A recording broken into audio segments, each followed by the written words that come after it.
Hello friends. सायंकाल की सुनहरी किरणें अब तक जमीन पर उतरी नहीं थी। इस बड़े पीपल की शाखों के बीच से छनकर आती लग रही थी। हवा के स्पर्श से पूरा वृक्ष गुदगुदा कर मानो हंस रहा था। तने के खोखल में से एक तोता चोंच निकाले झांक रहा था। एक शाख पर लंबा सा घोंसला लटक रहा था। किस पक्षी का था कौन जाने। वृक्ष के नीचे आसमान की ओर ताकते रामाराव खड़े थे। उनकी आंखों के आंसू आंखों तक ही सिमट रहे थे। इसका किसी को पता न था। आज आंखें न जाने क्यों भर आ रही थी। 4 वर्ष पूर्व जब नानी आश्रम गई थी तब भी आंखें इतनी तो नम नहीं थी।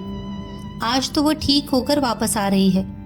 आज तो मन में आनंद होना चाहिए, पर आनंद हो रहा है क्या? पीपल के नीचे एक पूरी मंडली नानी की बाट जो रही थी।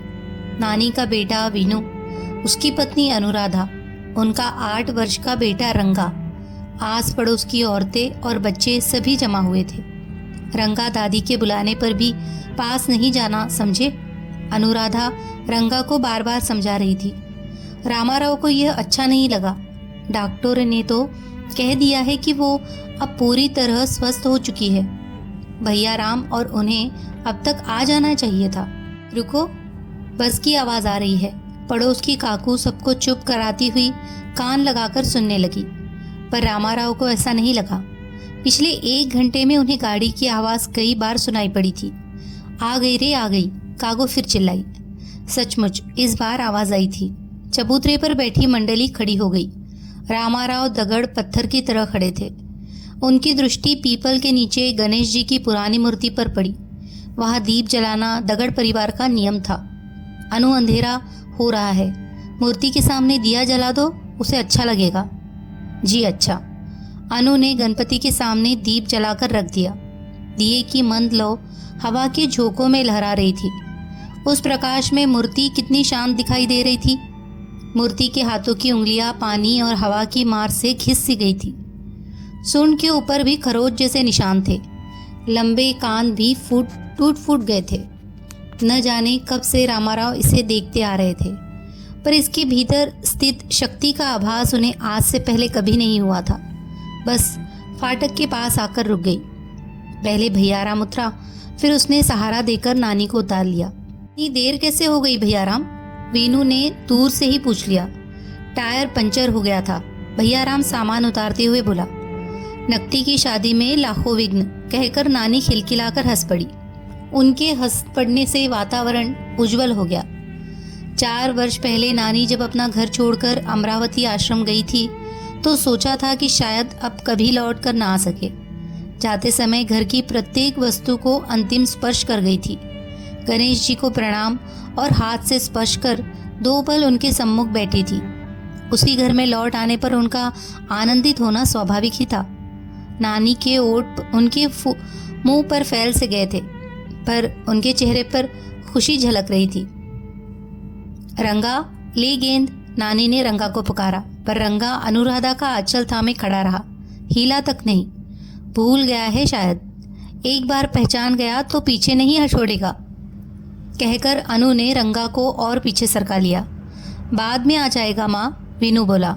सीढ़ियाँ चढ़ने के लिए नानी ने हाथ आगे बढ़ाया। सहारा दे भैयाराम, वीनू चिल्लाकर बोला। भैयाराम का सहारा ले नानी ऊपर चढ़ी और चबूतरे पर रुक गई। मैं सोच रही थी गणेश जी की दिया बत्ती कोई करता था या नहीं। तुम जैसा छोड़ गई थी सब वैसे ही चल रहा है। गणेश जी को प्रणाम कर लो, रामाराव ने जवाब दिया। नानी ने गणेश जी के आगे सिर झुकाया और उनके सम्मुख बैठ गई।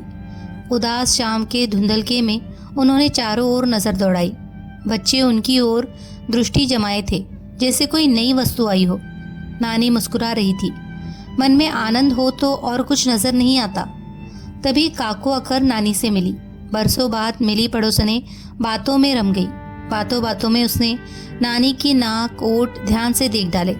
उन पर खरोच के सफेद दाग थे।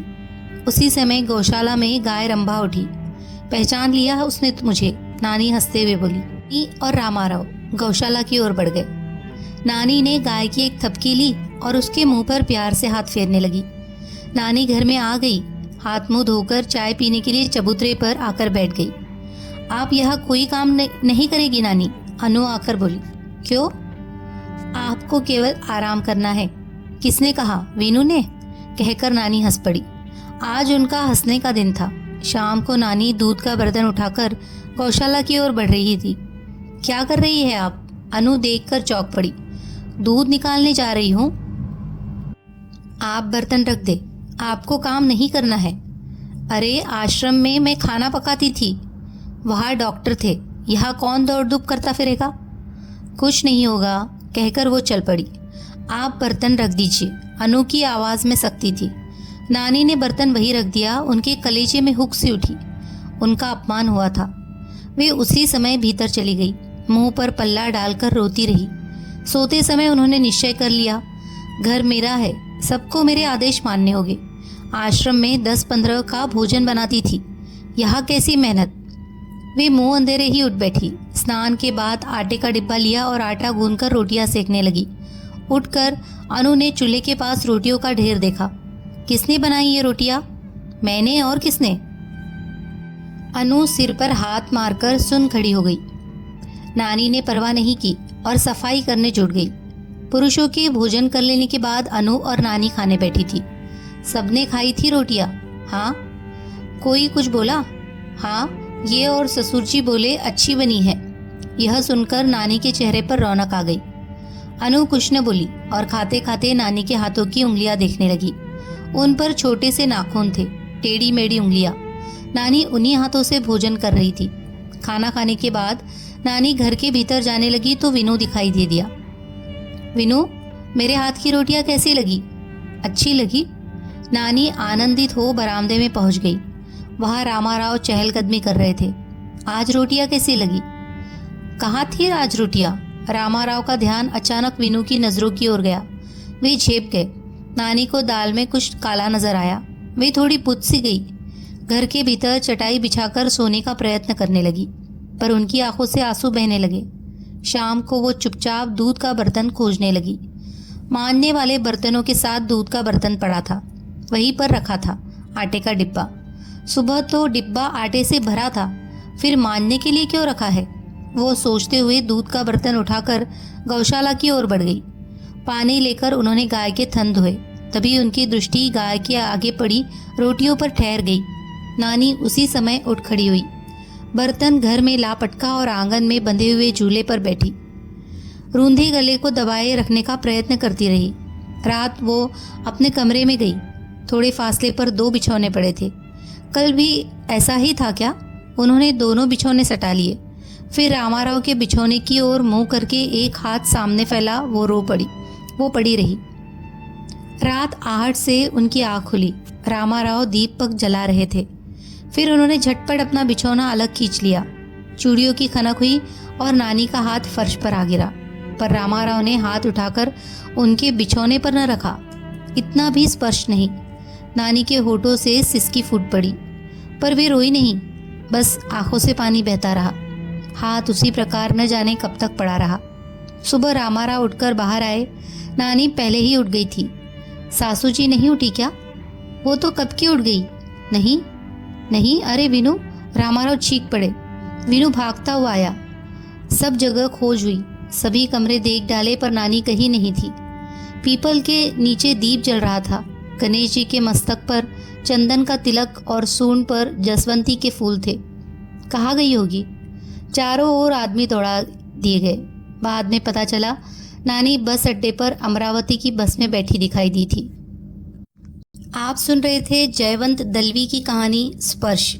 कहानी अगर आपको अच्छी लगी हो तो प्लीज़ इसे लाइक कीजिए, शेयर कीजिए और कमेंट कीजिए। अगर हमारी कहानियाँ आपको पसंद आ रही हो तो प्रसिद्ध लेखकों की हिंदी कहानियाँ सुनने के लिए हमारे चैनल को सब्सक्राइब कीजिए। धन्यवाद।